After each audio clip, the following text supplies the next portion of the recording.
Oi, gente, tudo bem? Meu nome é Fernanda, eu sou hipnoterapeuta, sou practitioner de Theta Healing, eu sou practitioner de programação neurolinguística e também faço parte do grupo do Tony Robbins como Knowledge Business Broker. E a minha missão é poder levar um pouco mais de conhecimento para as pessoas, para que elas possam se empoderar. Porque o que a gente vê hoje é, devido a tantas informações que a gente tem através das mídias sociais, de internet, de tudo, a gente começou a viver um mundo um pouco apático, uma certa desconexão de tudo que é importante, de como a gente se sente internamente. Então, a gente trazendo essa consciência para as pessoas, elas podem tomar mais controle da vida dela. Os pensamentos, eles são responsáveis diretamente pelos nossos sentimentos. E se a gente não consegue controlar os nossos pensamentos, se os nossos pensamentos estão correndo de forma inconsciente, a gente não consegue ter controle de como a gente sente. Isso é uma coisa muito normal que eu vejo em vários pacientes que eu tenho de estresse, depressão e síndrome do pânico. Nossa mente, ela é apenas 5% de forma consciente.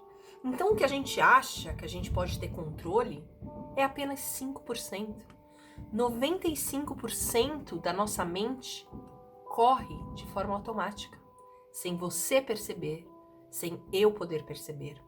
E é por isso que tantas vezes na nossa vida a gente tem padrões repetitivos, padrões às vezes negativos, padrões às vezes destrutivos que a gente não entende como acontece. Mas isso acontece porque isso acontece de forma automática. Ou seja, a gente não tem consciência do que está acontecendo. E é apenas quando você se torna consciente desses processos e por que isso está acontecendo que você tem o poder de parar esses processos e entender e escolher que forma você quer tomar na sua vida e aí tomar controle da sua vida. Uma coisa que a gente também tem em comum é, eu sou uma pessoa que tive estresse, ansiedade e escalou para uma síndrome do pânico.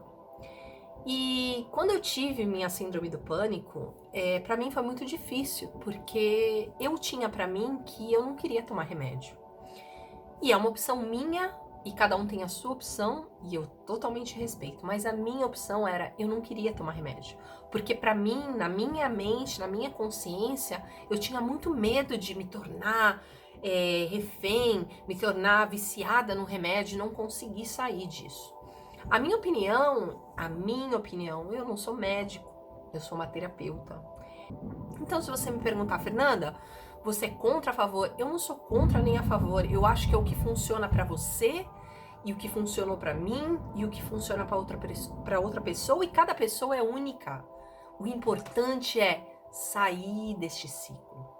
Então, se você precisa desse mecanismo, eu tenho clientes que vão através de florais, remédios naturais, ervas, o que seja, homeopatia. Cada pessoa vai do jeito que quiser. E eu conheço pessoas que tomam remédio há muitos anos. E o único meio que a gente tem de entender e sair desse ciclo automático, sair desse padrão de negatividade, é que a gente se perceba que a gente está fazendo isso. Então, se a gente não tem a informação, porque a gente não tem a informação. Eu gostaria muito que quando eu estava passando por tudo que eu passei, alguém viesse para mim e falasse, Fernanda, você não tá ficando louca. Fernanda, você não tá perdendo o controle da sua vida. Porque era assim que eu me sentia. O pânico tomou conta da minha vida. Eu não tinha mais vida. Eu vivia em função de um ciclo que eu tinha aquele pensamento, desencadeava aquela crise de ansiedade, aquela crise de ansiedade aumentava mais, eu achava que eu ia morrer, e aquilo virava um ciclo louco, um loop maluco que eu não conseguia. Eu era a única que não tinha controle. Então, cada vez mais eu comecei a virar prisioneira daquilo, cada vez mais eu ia para menos lugares, cada vez menos eu saía de casa. E aquilo foi confinando o meu mundo. Aquilo foi me fazendo ficar cada vez menor, com medo. O que vai acontecer? Então, Eu estudei muito, eu fiz muitos cursos, eu fiz muitas coisas para entender de verdade como é que o nosso cérebro funciona, como é que a nossa mente funciona, como é que a nossa neurologia funciona, o nosso sentimento, o nosso corpo. E eu descobri muitas coisas que me fizeram entender que, na verdade, o meu corpo não tá contra mim. Isso não é uma batalha. Isso não é, porque tudo na vida que a gente cria batalha, que a gente mede esforço, a gente empodera o outro lado. Então toda vez que eu brigava com o meu, eu não posso me sentir assim, eu não posso me sentir estressada, não posso fazer isso. Adivinha o quê? Eu tava mais estressada, com mais medo, achando que eu ia morrer, achando que isso. Então você acaba aumentando o poder daquele sentimento na sua vida, até que aquele sentimento toma controle de você. E você perdeu. E aí você começa a se sentir que você não serve pra nada, você não consegue mais ajudar seu filho, você não consegue mais ajudar seu marido, você não consegue mais ajudar sua esposa. E tudo aquilo vai mudando e a tua vida vira uma outra perspectiva. Eu era uma pessoa muito ativa, uma pessoa que ajudava todo mundo. E de repente eu me vi naquela situação de frágil, de presa, de não poder ajudar e não ter nem controle da minha própria vida. E eu era uma pessoa muito controladora, uma pessoa que cuidava de tudo, uma pessoa que tinha que ter certeza que estava tudo certo. E de repente, assim, eu perdi tudo. Então isso foi muito difícil para mim. Então entender que a minha mente não estava contra mim, entender que a minha mente estava tentando me proteger. Por quê? Porque a nossa mente, ela é simplesmente feita, criada desde do tempo dos homens das cavernas, que era o quê? A gente tinha que sobreviver, era aquele instinto de sobrevivência, aquele instinto raiz, aquele instinto de, né, que as pessoas falam, é você, o flight, fright or freeze, que é o quê? Ou você congela, ou você vai pro ataque, ou você corre, né? E com isso, o que acontece? O corpo entende que ele precisa juntar toda a energia para ou te fazer fugir, o que precisa. Então imagina assim, o teu coração tem que bater mais forte, por quê? Porque se você tiver que correr de um leão, se você tiver que correr de algo que venha te comer, imagine isso no tempo das cavernas. Você tem que estar ali. Então o seu a extremidade do seu corpo, as suas mãos, os seus pés vão ficar frios, né? O seu corpo vai ficar quente, você vai começar a respirar mais forte, ou às vezes você vai sentir que o ar tá faltando, o seu coração vai bater mais rápido. Então todas essas mudanças fisiológicas, ou seja, todas essas mudanças no seu corpo, elas são normais. É porque a sua mente disparou um alerta que existe um perigo. Só que o problema é, a nossa mente começa a entender que existem perigos que na verdade não são perigos. Mas o mecanismo é esse.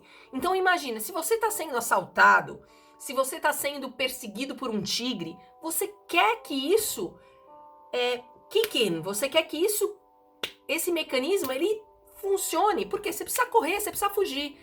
Mas o problema que a gente tem é que quando a pessoa está ansiosa, estressada ou com síndrome de pânico, existe esse nível, ele é desregulado. E esse alarme falso acaba soando em épocas que não precisa, que realmente não existe um perigo. Mas se você pensar, é exatamente o mesmo mecanismo. Então a sua mente, o seu corpo não está contra você. Está apenas tentando proteger você. Como se tivesse um perigo. A sua mente subconsciente, inconsciente, não entende que não existe um perigo real. Porque é aquilo que eu tô falando, 95% está no nosso subconsciente, ou seja, está rodando sem a gente ter poder de controlar isso. Então, se a sua mente entendeu um gatilho, e esse gatilho pode ser qualquer coisa, pode ser uma cena que você vê, pode ser um telefone que você tem que olhar todo o tempo e já te faz ansioso, ou pode ser você achar que você vai morrer, ou que você vai ficar preso em algum lugar, ou que você não consegue sair da sua casa. Tudo isso são gatilhos. E esse gatilho, ele aciona o modo de segurança. Só que não é um perigo real. É um perigo que o seu subconsciente entendeu que é um perigo. Então é muito importante a gente entender isso, para que a gente pare de medir força, porque tudo que a gente empurra, isso vem com força de volta. Tudo que você empurra, você dá força. A gente fala em inglês, para quem não sabe, eu moro aqui em Londres. A gente fala em inglês que tudo que você resist, persist. Então, ou seja, tudo que você resiste, ele persiste, porque dá força para ele. E você cada vez mais entra naquele loop. Então, isso era algo que eu queria dividir com vocês. Eu quero fazer muito mais conteúdo para ajudar as pessoas. E eu vou ficar muito feliz se vocês começarem a seguir a nossa página. Um beijo no coração.